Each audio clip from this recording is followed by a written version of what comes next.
Muy buenos días, senadora Norma Hurtada, presidente de la Comisión Séptima del Senado.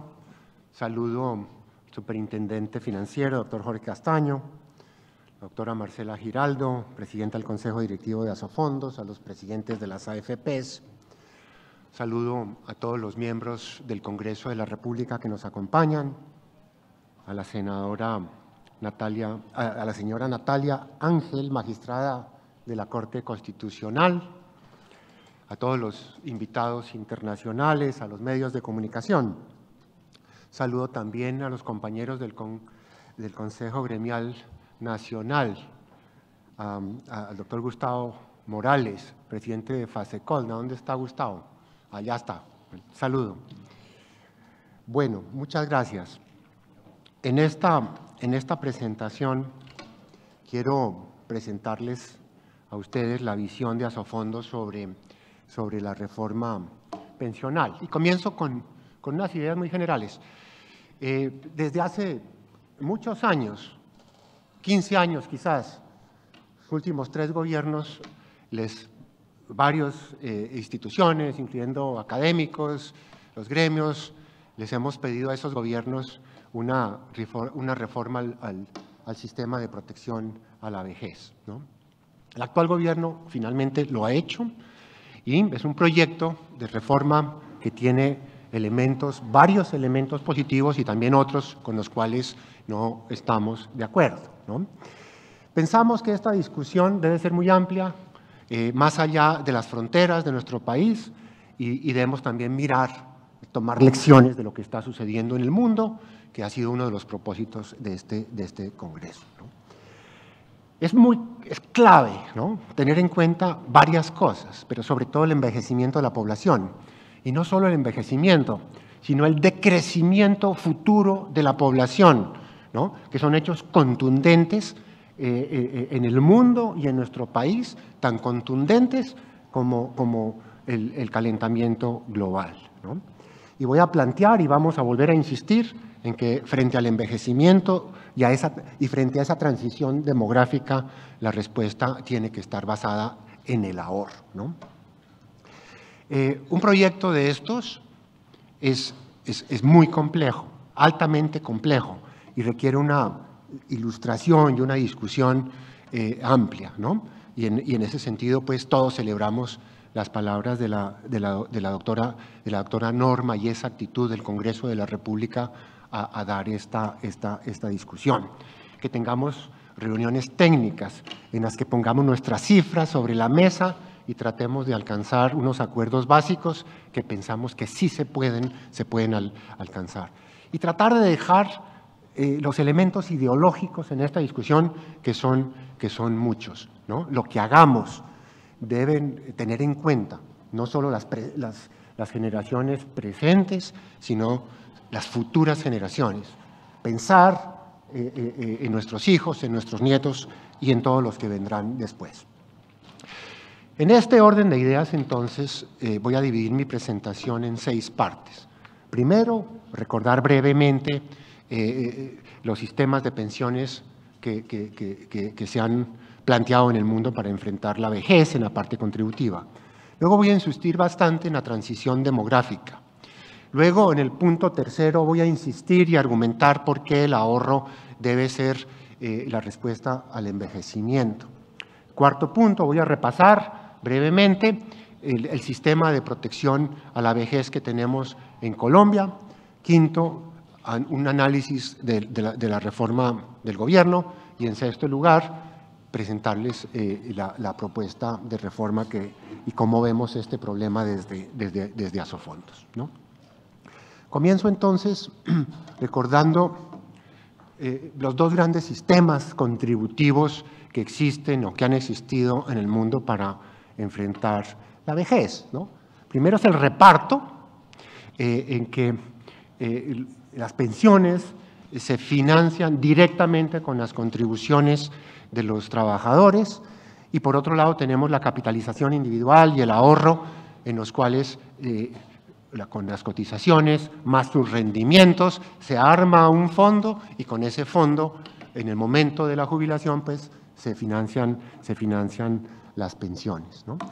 La historia de estos sistemas es muy interesante, solo voy a decir que el sistema de reparto fue creado por von Bismarck en Alemania en 1881, ¿no? y ahí se empezó a esparcir por toda Europa y por el resto del mundo. Paradójicamente, el sistema de capitalización individual fue creado un siglo y medio antes, ¿no? Por alguna razón ahí está la percepción de que el sistema de capitalización se creó en 1981 en Chile. Eso es verdad, esa fue la fase moderna, ¿no? Pero como han explicado Niall Ferguson, el historiador Harari, y Moshe Milevsky, el profesor que nos acompañó ayer, y no sé si anda todavía por acá, estaba por aquí, pero él tenía que salir pronto. Este sistema fue creado en realidad por unos pastores protestantes escoceses en el año de 1741, ¿no? Teniendo en cuenta tablas actuariales, ¿no? Cálculos matemáticos, entre otros por el profesor Halley, el mismo del cometa Halley, ¿no? O sea, siglo y medio antes de que se creara el sistema de reparto por Bismarck en Alemania. La transición demográfica, ¿no? Comienzo con esta gráfica. Es una gráfica que capta el otro gran problema que ya está enfrentando el mundo y nuestro país en este siglo, ¿no? Que es el cambio climático, el calentamiento global. Y un poco lo que voy a argumentar entonces es que la transición demográfica es un fenómeno también de esas dimensiones. Aquí están Simón Bolívar y Francisco de Paula Santander, ¿no? Los próceres de la independencia. Y se muestra ahí la edad en que murieron. Murieron los dos en la cama, ¿no? Los dos fueron luchadores, pelearon contra los españoles, pero murieron en la cama. Bolívar a los 47 años y Santander a los 48 años. De hecho, vivieron mucho más que el promedio que vivía la gente entonces. La esperanza de vida entonces estaba alrededor de los 38 años. Aquí están dos presidentes de Colombia, siglo y medio después. El doctor Julio César Turbay murió a los 89 años, ¿no? El doctor Alfonso López Miquelsen murió a los 94 años, ¿no? Un poco eso fue lo que pasó más o menos con la población total. De pronto ellos vivieron un poco más que el promedio, pero ahí se capta, digamos, el aumento en la esperanza de vida y el dramático cambio que se dio en siglo y medio en la población. Estas eran las familias de antes, ¿no? Tenían muchísimos hijos, nacían muchísimos hijos, se morían también muchísimos hijos, ¿no? Este es otro ejemplo de cómo eran esas familias. Y acá unos gráficos un poco para explicar, ¿no?, los cambios demográficos tan grandes que hemos tenido. Esta es la pirámide poblacional hacia 1950, ¿no? Había muchísimos niños, muchísimos adolescentes, muy poquitos adultos mayores. La esperanza de vida entonces estaba en unos 48 años, ¿no? 48 años. Y esto comenzó a cambiar muy pronto. Y comenzó a cambiar muy pronto por varias razones. Primero, por los adelantos en la medicina. Estaban entrando ya los antibióticos, la gente con los antibióticos dejó de morirse por las infecciones, ¿no? Y muy pronto se daría una de las revoluciones sociales más grandes que se ha dado en el mundo, que fue la píldora anticonceptiva, ¿no? Digamos, bueno, ese fue el segundo elemento. Hay un tercero, la píldora anticonceptiva, ¿no? Uno asocia las revoluciones sociales, ¿no?, con la revolución cubana, el Che Guevara con fusil entrando a La Habana y estas cosas, ¿no? La píldora anticonceptiva le empezó a liberar a la mujer, empezó a darle más capacidades para planear y editar su vida, junto a una tercera revolución que fue la revolución educativa. Las mujeres comenzaron a terminar el bachillerato, a vincularse a la universidad y un poco como consecuencia de todo eso comenzaron a tener menos hijos. Hacia 1950, el promedio de hijos por mujer en nuestro país era más de 7, más de 7. Ese era el promedio, imagínense cómo era en Antioquia, ¿no? El presidente Belisario Betancur recordaba en sus discursos que la mamá había tenido 24 hijos, se habían muerto 10, él era el 10º, ¿no? Y esa era, doctor Juan David, ¿no? Las familias, sobre todo las familias antioqueñas, ¿no? Esto comenzó a cambiar y esto que antes era una pirámide, pues comenzó a cambiar, a achatarse, menos niños, menos adolescentes, más la población intermedia y cada vez más adultos mayores, ¿no? Esta es la proyección hacia el año 2050 y esta es la proyección hacia finales de este siglo, ¿no? Es un cambio verdaderamente dramático en la composición de la población. Y recuerden también lo que dije, la población va a empezar a caer en el mundo y también en Colombia. De hecho, en China ya comenzó a caer. Y en China, que tiene ahora unos 1.300 millones de habitantes, es una cifra increíble, están proyectando una caída hacia 700 millones al final de este siglo, ¿no? Bueno, entonces, otras cifras, los adultos mayores de 65 años. Hoy hay algo menos de 5 millones, a final del siglo vamos a tener más de 15, ¿no? Y el porcentaje va a subir de 9 a casi el 35% de los adultos mayores a final de siglo. La población mayor de 85, hoy tenemos unos 300.000, vamos a acabar en más de 4 millones, pasando del 0.6% a más del 9%, ¿no? Y un poco esto es la consecuencia de eso, ¿no? La familia de actualidad, ¿no? Esta es la familia actual que empieza a darse y ya la vemos. En lugar de hijos, hay perritos, ¿no? Perritos, ¿no? Y ustedes ya han oído, yo no podía creer unas cosas que me contaron el otro día, ¿no? Hay guarderías de perros que celebran los cumpleaños de los perros. Llegan los perros, les ponen un gorro y les cantan el Happy Birthday, ¿no? Hay hospitales de perros, hay funerarias de perros, llegan y los creman. Y por allá en La Calera, cerca de Bogotá, hay un cementerio de perros con lápidas, ¿no? Que dice aquí, yace Toby, a quien amé y que hizo, ¿no? Esta es una consecuencia más de estos cambios que estamos observando también en nuestro país, ¿no? Uno puede también expresar esas pirámides, esos cambios en las pirámides poblacionales con estas cifras, algunas de las cuales mostraba el profesor Milewski en el día de ayer, ¿no?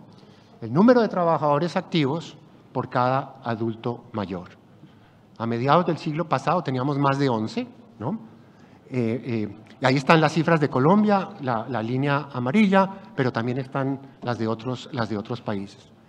Teníamos más de 11 en Colombia, hoy está alrededor de 5, a mediados de siglo estaremos alrededor de 2, al final de este siglo estaremos cerca a 1, y fíjense, todos los países están convergiendo y con la misma tendencia.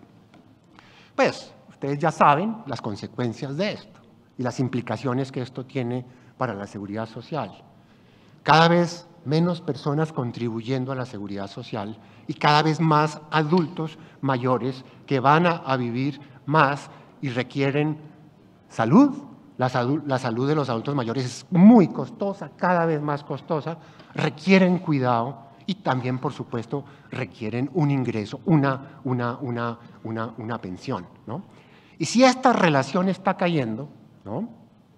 Está cayendo, pues los sistemas antiguos de protección a la vejez se hacen cada vez más complicados, más difíciles de sostener, ¿no? De sostener, porque cuando usted tiene muchos trabajadores 5 o más cotizando a pensiones, y con esas pensiones financia, cotizando a pensiones, y con esas cotizaciones financia la pensión de los adultos mayores, ¿no? Más o menos es sostenible. Pero si esto empieza a caer a 2 y a menos, se vuelve insostenible, ¿no? Y están pasando otras cosas también, ¿no? Otras cosas. La tecnología está reemplazando al trabajo formal, ¿no? Los robots, los algoritmos, el Internet de las cosas, ¿no? Y ponga usted a cotizar a ese robot a ver qué le dice el robot, ¿no? Entonces las cotizaciones también están cambiando y van a seguir cayendo también como consecuencia de estos cambios tecnológicos. Y están sucediendo también otras cosas con los jóvenes, con las nuevas generaciones de jóvenes, ¿no? Antes lo llamaban los millennials, ahora es la generación Z o yo no sé qué cosas, ¿no?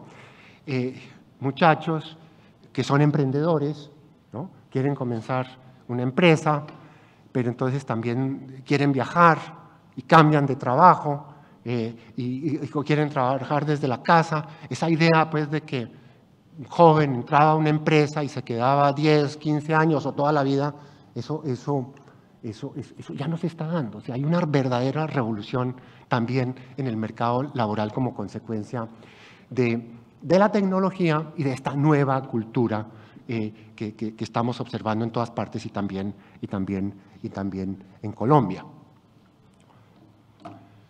Las pensiones, lo dijo el profesor Milewski ayer y también lo planteó la doctora Norma ahora, ¿no? Las pensiones son sobre todo un asunto de mujeres, ¿no? En el mundo y también en nuestro país, sobre todo a partir de la década de los 90, hay más mujeres que hombres, ¿no? Hay más mujeres que hombres. En Colombia, por cada 100 hombres, hay 105 mujeres hoy. La esperanza de vida de las mujeres en Colombia es 6 años más que la de los hombres. En el mundo es 5, ¿no? Y en esta gráfica ustedes ven cómo en los segmentos de mayores edades, cuanto mayor es la edad, la brecha entre mujeres y hombres se va ampliando, ¿no? Por encima de los 85 años hay un 40% más de mujeres que de hombres, ¿no? Mujeres que de hombres. Y esto lo que nos hace pensar también es que una reforma a la seguridad social, una reforma al sistema de protección a la vejez debe prestarle una particular atención a las mujeres, ¿no? Las mujeres viven más, pero como decía la doctora Norma, ¿no? Las mujeres cotizan menos, las que logran jubilarse tienen menores pensiones y al mismo tiempo van a vivir muchos más años que los hombres, ¿no? Entonces, por eso desde Asofondos hemos venido argumentando que la reforma pensional es, sobre todo, o también en forma muy importante, un asunto de género y un tema especialmente delicado sobre las mujeres, ¿no? El ahorro como respuesta al envejecimiento, un poco, ¿no? Frente a estos fenómenos, pues, ¿qué es lo que debemos hacer, ¿no? Y acá entonces voy a plantear 2 argumentos para sustentar que la protección de la vejez debe estar basada en el ahorro. Un primer argumento por la vía negativa, ¿no? Es un poco lo que ya dije. La transición demográfica hace insostenible los sistemas de reparto, ¿no? Cada vez hay menos cotizantes activos por cada adulto mayor. Pero hay otro argumento por la vía positiva. Los sistemas de capitalización tienen tasas de retorno, tienen tasas de rentabilidad más elevadas que los sistemas de reparto, ¿no? Usualmente uno dice, bueno, los sistemas de reparto de prima media, si no hay una reserva, si no hay un fondo, ¿cuál es la rentabilidad? Ahorita voy a explicar eso, ¿no? Y un poco estos argumentos son tomados de lo que han escrito Paul Samuelson, premio Nobel, el economista español Xavier Sala y Martín, Thomas Piketty, ¿no?, con su libro famoso El capital en el siglo XXI, y también el profesor Moshe Milevsky, que nos acompañó el día de ayer, ¿no? Cada vez hay más ahorro en el mundo y hay más capitalización individual, y esto va en contra de escritos, ¿no?, que ha hecho, por ejemplo, la OIT, que sacó un documento hace unos 4 años, exactamente lo contrario a lo que estoy argumentando acá. En 1997 había 11 países que tenían sistemas de capitalización individual puros o mezclados con reparto. Esto ha ido creciendo. En el 2004 había 28 países, ¿no? Hoy hay unos 45 países, ¿no? Y en esta gráfica se muestra que aún muchos países que tienen sistemas de reparto tienen fondos de ahorro colectivos y muy grandes, ¿no? Muy grandes. Fíjense los del lado derecho, Dinamarca, Holanda, ¿no?, incluso con fondos de ahorro superiores al 200% del Producto Interno Bruto, ¿no? Entonces es evidente, ¿no?, que el ahorro está siendo una respuesta, digamos a estos retos que imprime la transición demográfica. Aquí doy un ejemplo, ¿no? Noruega, pues un sistema de reparto, ¿no?, pero tienen un fondo muy grande, ¿no?, un fondo muy grande que está invertido en 70 países, incluyendo Colombia, ¿no? Ustedes han escuchado, pues, que nos han criticado porque los fondos de pensiones tenemos inversiones en el exterior. Pues claro que hay que tener inversiones en el exterior, uno no puede tener todos los huevos en una misma canasta, ¿no? La diversificación es crucial para tener buenas rentabilidades. Bueno, este es un ejemplo de un fondo público que tiene un sistema de reparto que tiene inversiones en 70 países, ¿no? En 70 países, incluyendo inversiones en infraestructura, ¿no?, en infraestructura. Y un poco adelantándome, este fondo, los fondos de pensiones de Noruega son administrados por el Banco Central, ¿no? O sea, totalmente aislados del ciclo político, como también planteaba la doctora Norma. Y más recientemente hemos escuchado anuncios, ¿no?, de diferentes países del mundo. En China, enfrentado a esa transición demográfica y a esa caída en la población, acaba de anunciar, ¿no?, la constitución del ahorro individual y de cuentas individuales, ¿no? Y esto no es cuestión de ser de derecha o de izquierda, ¿no?, o capitalista o comunista. Este es un régimen de izquierda, ¿no?, un régimen comunista, con una economía bastante capitalista, ¿no?, que está planteando la capitalización individual. En Alemania acaba de pasar lo mismo, el país, ¿no?, de Bismarck, ¿no? En Nigeria también acaban de anunciar o anunciaron hace poco un esquema de capitalización individual. Bueno, y ayer vimos la presentación de Carlos Ramírez sobre México, ¿no?, sobre México, país, ¿no?, de López Obrador. Hace 2 años hizo esta reforma, en que lo que hicieron fue fortalecer la capitalización individual, aumentar las tasas de cotización de 6.5% gradualmente hasta 15%, ¿no?, a fondos administrados por las mismas AFPs, más otras cosas, incluyendo el gobierno subsidiando las cotizaciones de los trabajadores más pobres, ¿no?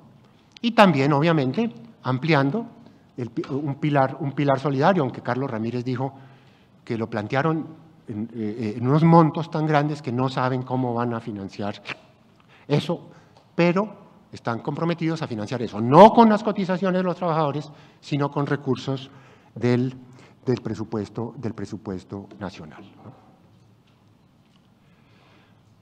Este es el argumento de Thomas Piketty en su libro El capital en el siglo XXI, ¿no? En que muestra la famosa desigualdad, la rentabilidad creciendo más que el producto, ¿no? Y con esto, pues, con esta desigualdad, él argumenta y da ¿no? toda su discusión sobre la concentración de la riqueza y la concentración del ingreso y su ataque, pues, a la economía de mercado en este sentido.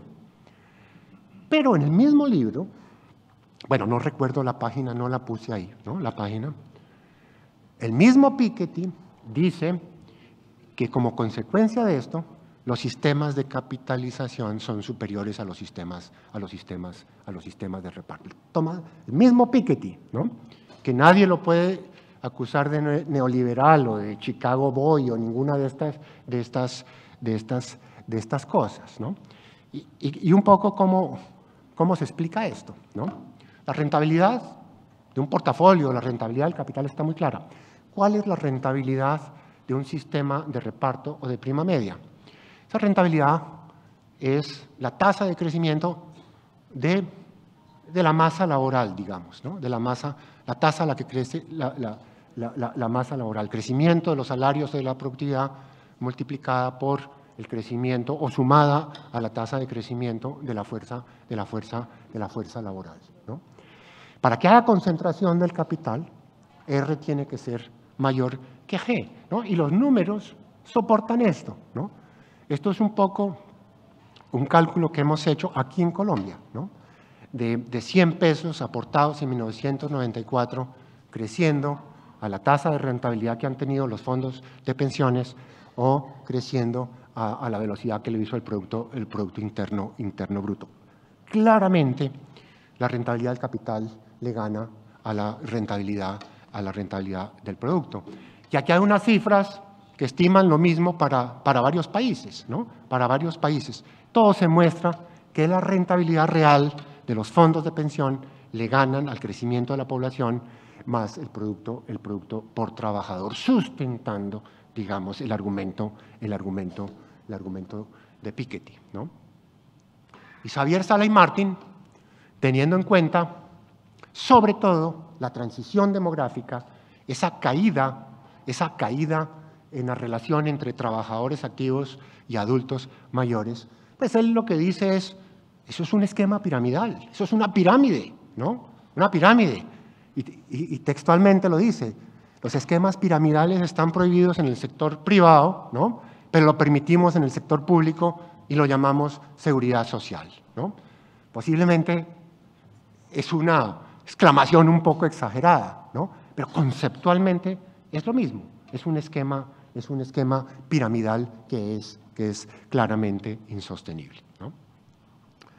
Bueno, pasemos entonces, esto ya lo dije, el sistema de protección a la vejez en Colombia. El día de ayer vimos este diagnóstico, lo voy a repasar un poquito a las carreras, ¿no? Tenemos dos regímenes compitiendo uno con otro. Colombia y Perú son los dos únicos regímenes prácticamente en el mundo que tienen eso. El pilar solidario que tenemos muy precario, la cobertura es muy baja por la informalidad laboral tan alta que tenemos. El régimen público como está hoy es extremadamente regresivo. El régimen público enfrenta un déficit muy grande y como consecuencia también un pasivo pensional que todavía es muy grande, ¿no? Pero hay buenas noticias y una de esas buenas noticias son los ahorros, ¿no? que ha podido hacer el régimen de ahorro individual con solidaridad, ¿no? Esta es la estructura que tenemos hoy, ¿no? Una Colombia mayor, ahorita doy unas cifras, luego tenemos un pilar semicontributivo que lo llamamos los BEPS y tenemos pues la parte contributiva en donde un régimen de prima media o de reparto, ¿no? Compite con un régimen de capitalización individual con unos arbitrajes pues indeseables, complicados, ¿no? Y arriba tenemos un pilar de ahorro voluntario, ¿no? Unas cifras, hoy tenemos más de 7 millones de adultos mayores de 60 años o más ¿no? De los cuales prácticamente 4 no tienen nada, 0 pesos para vivir, ¿no? 1.6 millones tienen acceso al programa, al pilar propiamente solidario, el pilar cero, como lo llaman en algunas partes, y reciben unos 80,000 pesitos mensuales. Eso son unos $17 a la tasa de cambio de hoy, más o menos, ¿no? Y 1.9 millones tienen una pensión de por lo menos un salario mínimo. Esto es claramente precario, ¿no? Esta fotografía, y es una de las razones por las cuales necesitamos pues, una reforma pensional. La tasa de informalidad causante de las bajas cotizaciones que tenemos es muy alta en Colombia, está un poquito menos del 60%, ha tendido a caer algo, pero es una informalidad altísima y realmente la tasa de informalidad es mucho más alta que esta, que es la que calcula el DANE, porque esta tasa de informalidad es la consecuencia de preguntar: usted cotizó a pensiones el mes anterior, ¿no? Entonces la gente dice sí o no, y con base en eso se calcula esta tasa. Pero lo que no pregunta es, o debería preguntar, ¿usted cotizó a pensiones por lo menos, bueno, o todo el año, los últimos 12 meses, o por lo menos 10 meses en el último año? Si hacemos esa pregunta, esto se sube casi a 80%, ¿no? Y eso explica muchísimas cosas. Pues no solo la baja cobertura que tenemos en la seguridad social, en pensiones, pero también la poquísima gente que declara renta y los poquísimos que pagamos impuestos, ¿no? No traje una gráfica en que comparo esas cifras con España. ¿Por qué con España? Porque tenemos prácticamente la misma población, ¿no? Y cuando llegamos a comparar, y en España la informalidad, que acá aún calculada sí es 60%, en España es menos del 5%, ¿no? Entonces la cobertura en pensiones es 9 millones, aquí es menos de 2 millones, ¿no? En España declaran renta 20 millones de personas, aquí declaramos renta menos de 4, ¿no? Y no sé exactamente cuántos pagamos impuestos, porque nunca me han podido explicar exactamente cuántos pagamos impuestos, pero muy poquitos, ¿no? Y la informalidad empresarial es igualmente alta. El sistema público enfrenta unos déficits muy grandes. La línea azul, ¿no?, muestra que podemos estar en más de el déficit de Colpensiones en más de 3,5%. Esto va cayendo en los próximos años, pero por una razón muy simple, porque cada vez jubila a menos personas, ¿no? Si por alguna razón aumentáramos la tasa de formalidad y dejamos la regulación como está, con los subsidios, con todas estas cosas, el déficit se dispararía, ¿no? Según la línea roja. Estos son cálculos del Banco Interamericano de Desarrollo, ¿no?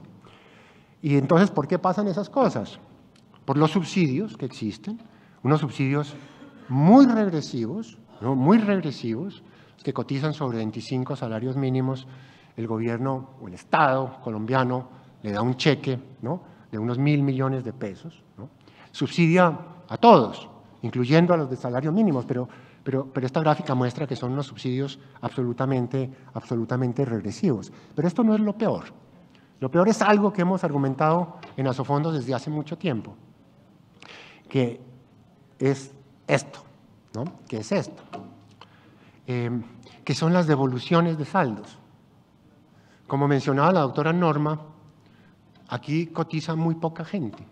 La tasa de cotización promedio son unas 500 semanas, ¿no? 500. Usted para jubilarse necesita 1.150 en el RAIS o 1.300 en el régimen de prima media, ¿no? Si el promedio es 500, pues obviamente pues, se está jubilando muy poca gente, ¿cierto? ¿No?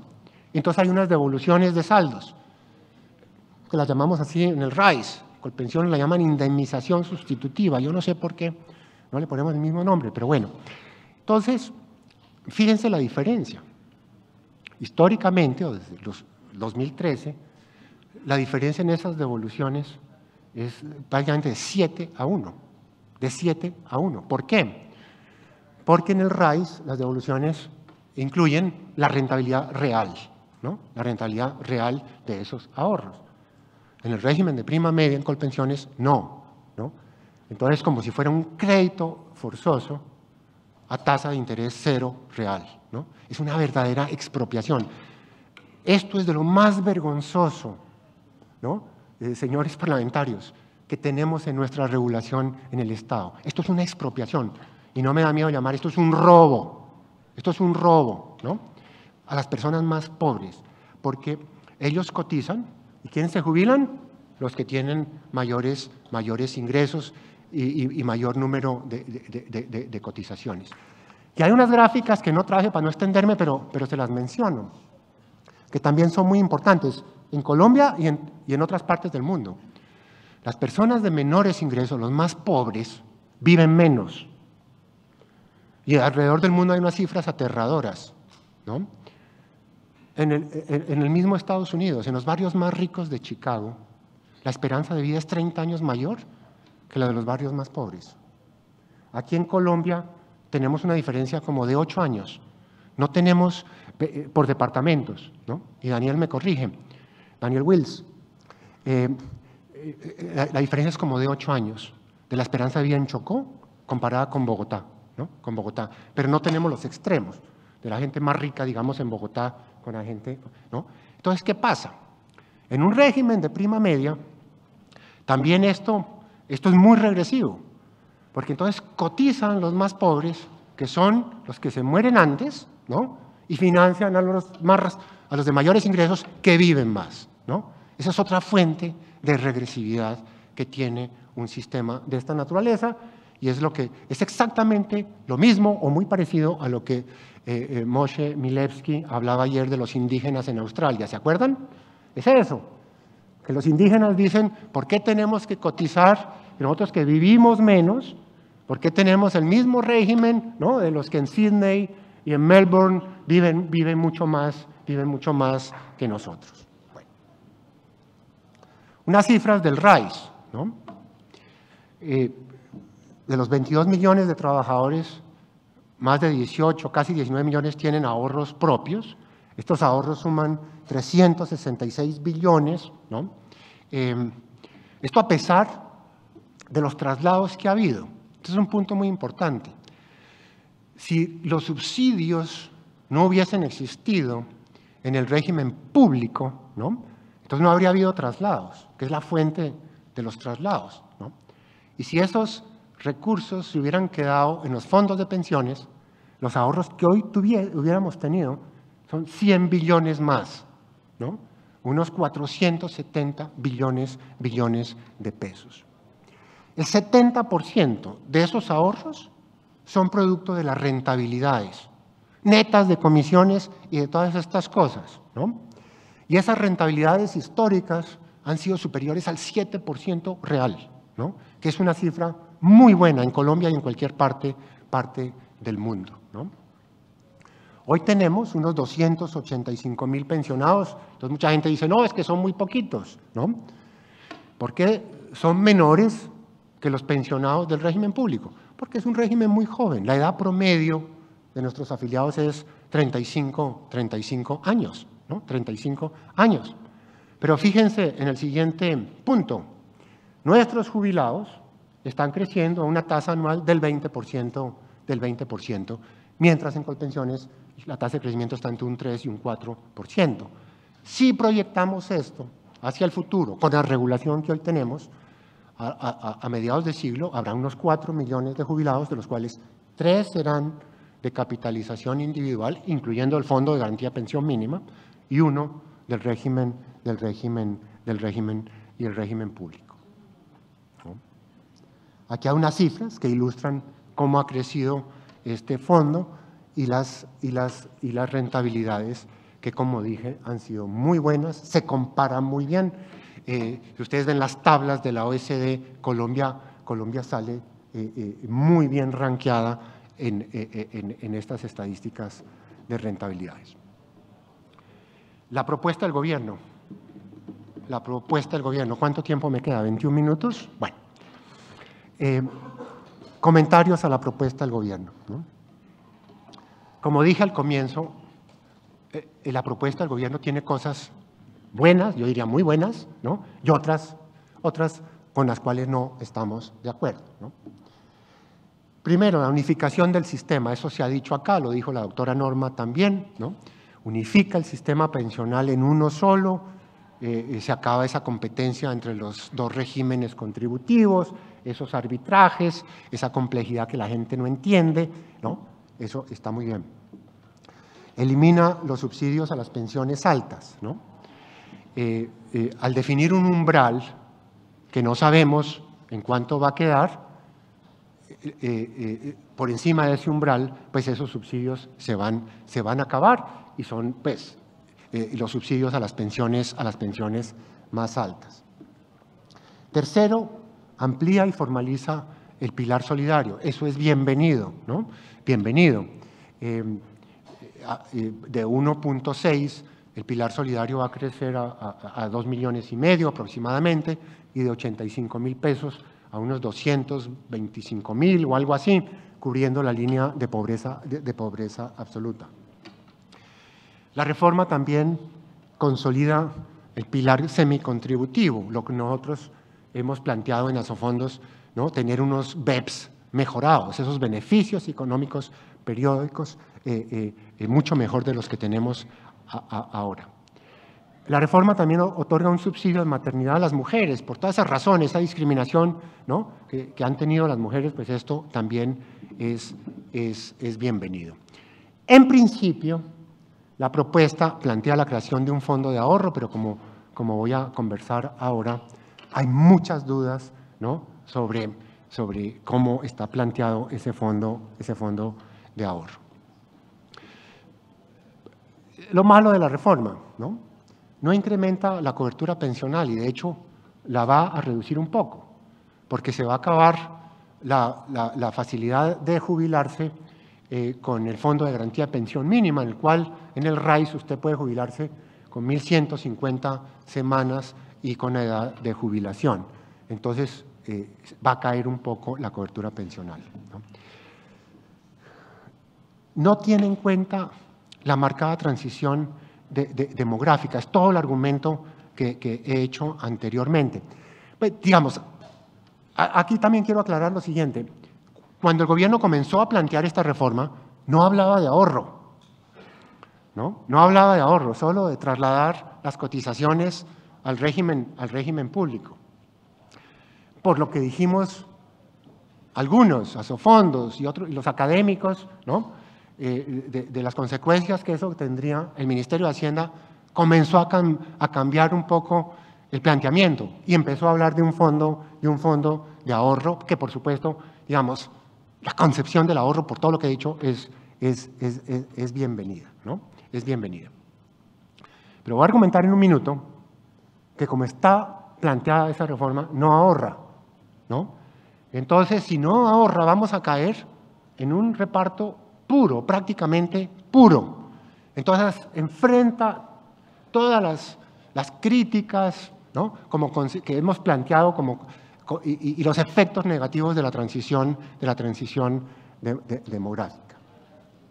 Esta reforma traslada a todos los afiliados al régimen de reparto y solo un 12% tendrá un componente de ahorro, Y esto, digamos, es grave, muy grave, porque cuando los jóvenes de hoy sean adultos mayores, no habrá suficientes jóvenes para pagarles a ellos sus pensiones, por la razón que he argumentado, cada vez hay menos cotizantes por pensionado, Y si eso pasa y nos quedamos en un régimen de reparto, pues vamos a enfrentar las consecuencias que hemos visto en muchos países del mundo, Para que un régimen de reparto sea sostenible con esa transición demográfica, usted tiene que recortar beneficios, usted tiene que aumentar la edad de pensión, usted tiene que aumentar los años de cotización, usted tiene que aumentar las cotizaciones. Y las cifras de otros países son tremendas, ¿no? En España, por ejemplo, en España se cotiza el 28% del ingreso base de liquidación, el 28%, perdón, el 28%, ¿no? ¿Va? 28%. Usted tiene que cotizar 38 años. En Francia es 41 y lo quieren subir a 42, ¿no? Para jubilarse en España, usted se puede jubilar a los 65 años y la pensión que recibe, ¿no?, es unos 7, 8 millones de pesos que paga impuestos, Y estamos hablando de un país que tiene un ingreso per cápita superior a $30.000, el nuestro es $6.000, ¿no? Entonces, los regímenes de reparto tienen que recortar beneficios para ser sostenibles. Y aún después de todo lo que les he dicho de España, tiene un déficit de 20.000 millones de euros que el Estado tiene que transferir del presupuesto 20.000 millones de euros para poder financiar eso, ¿no? Como está la reforma, disminuye el ahorro nacional. La reforma traslada un 80% de las cotizaciones desde capitalización al régimen de prima media. Aquí se han hecho unos modelos muy sofisticados, nosotros también los tenemos, pero esto lo voy a explicar con unas cifras muy simples, ¿no? Muy simples. ¿Cómo fueron los ingresos y gastos de Colpensiones en el 2022 y cómo hubiesen sido con la reforma? ¿Sí? Y ahí están esos dos cuadritos. Los ingresos fueron 14 billones por las cotizaciones de Colpensiones, más 12 billones de los traslados que hubo, para un total de 26 billones.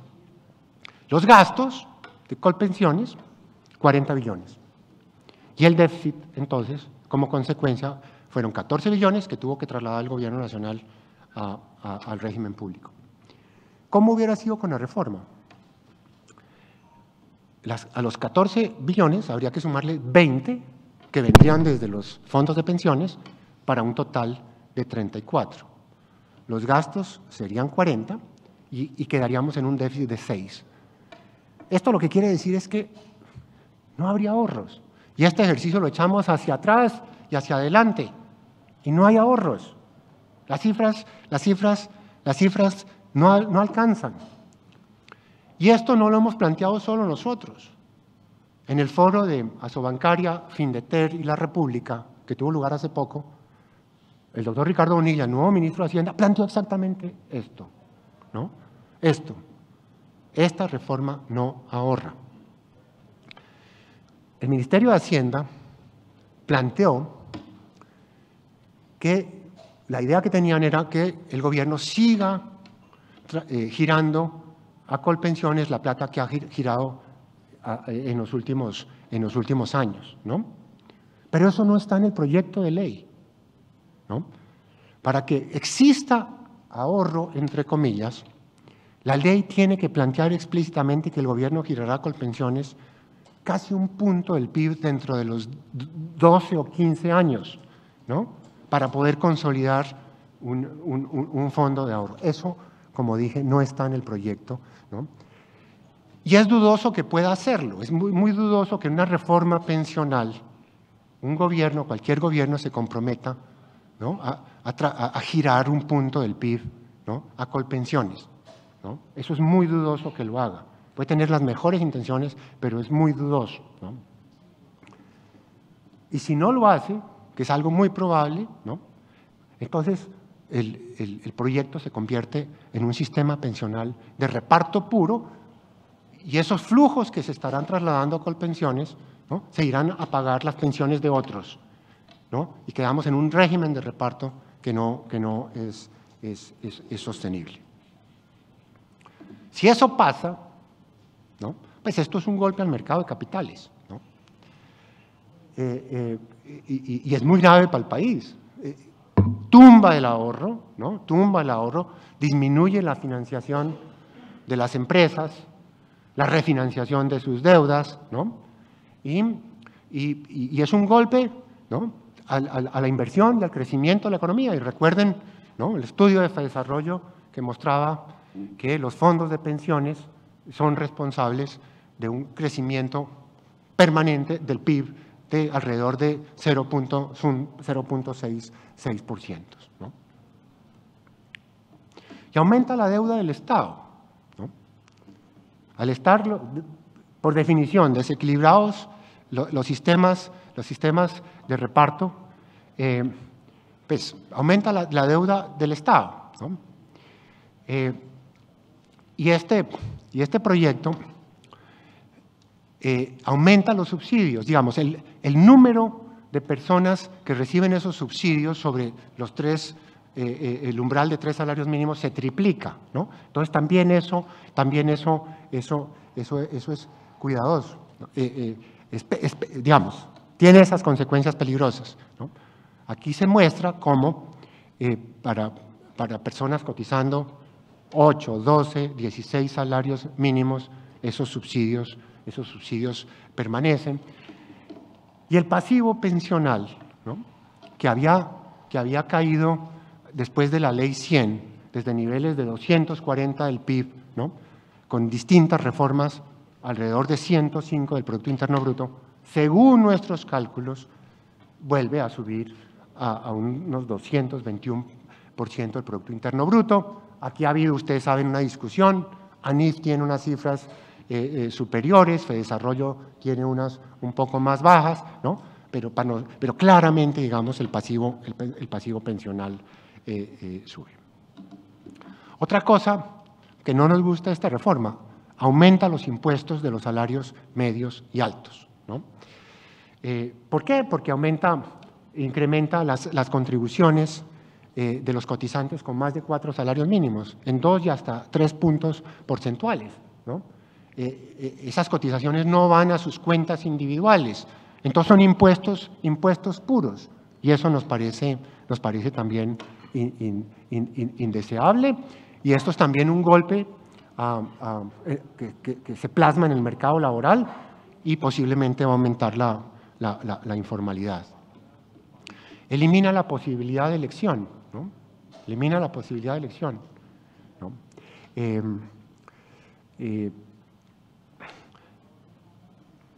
Si el proyecto deja por fuera la posibilidad de una jubilación por la vía del retiro programado, ¿no? Pues se acaba también la heredabilidad, ¿no? Que es algo que en las encuestas de opinión se muestra claramente que la gente aprecia, ¿no?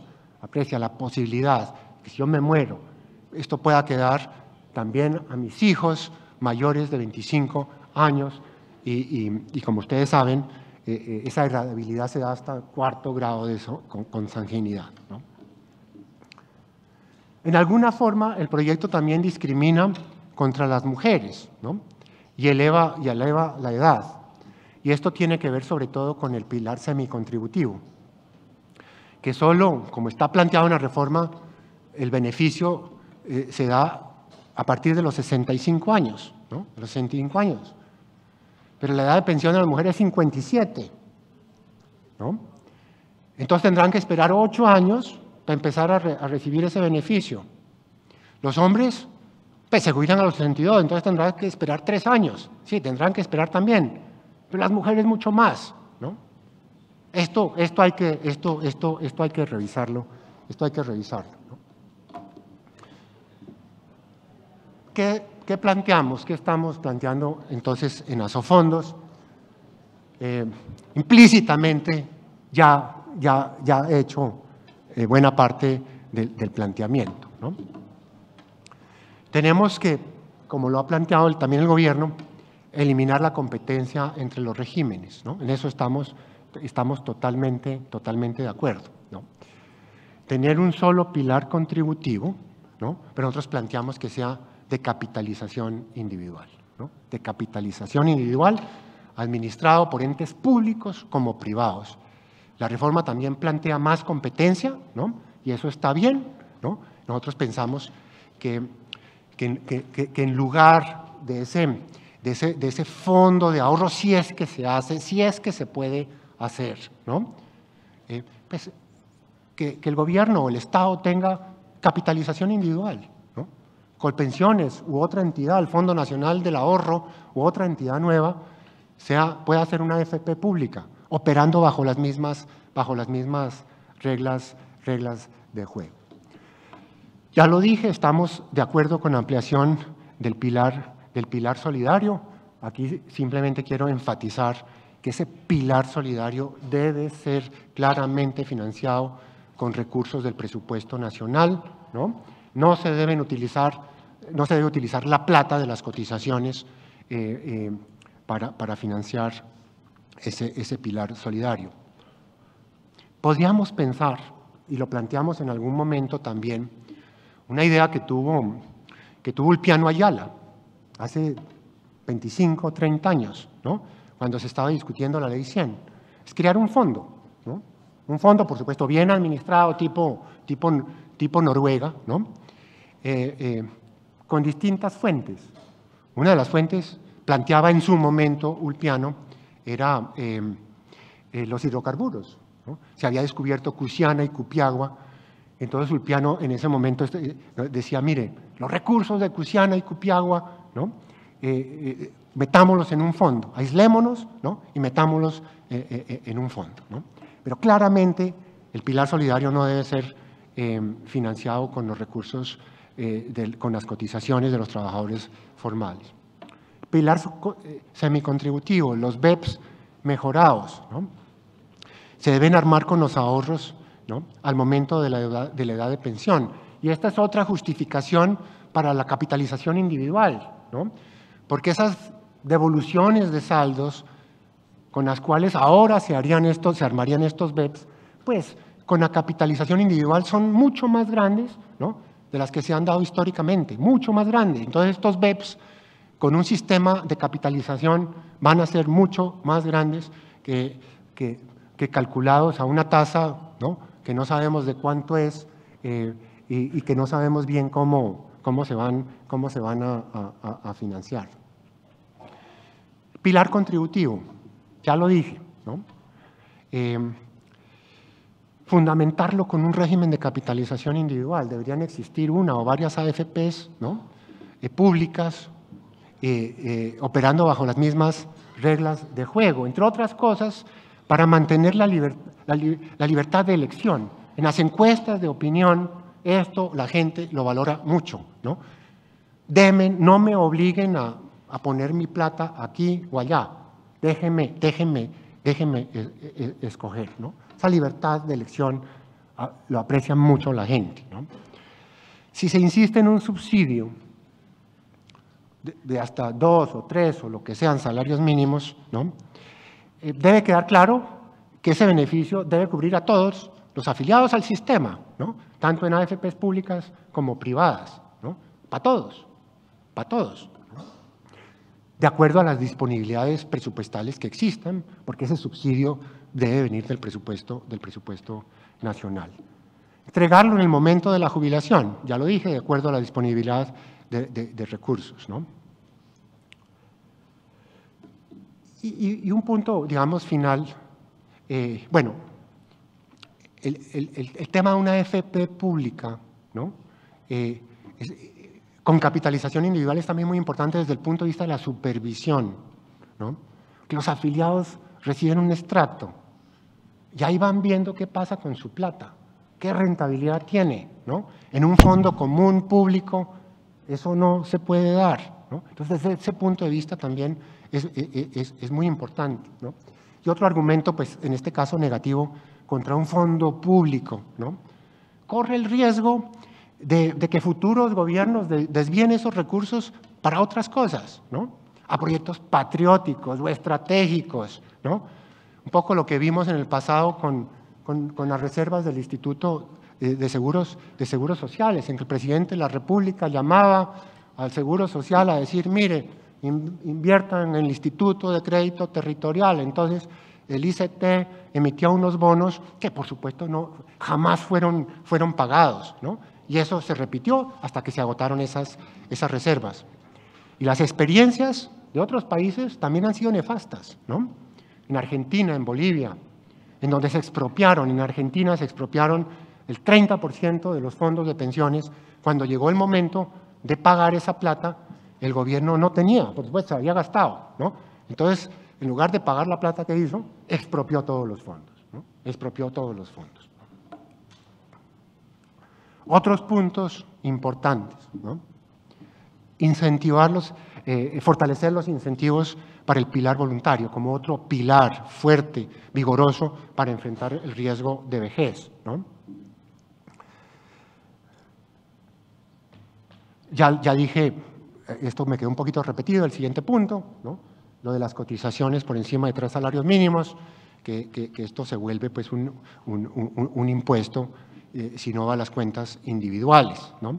Y toma la forma pues, de una reforma tributaria, algo que no debería estar acá, ¿no? Cubriendo los riesgos no asociados al mercado, se debe mantener la pensión de retiro programado para garantizar que los ahorros sean heredables, ¿no?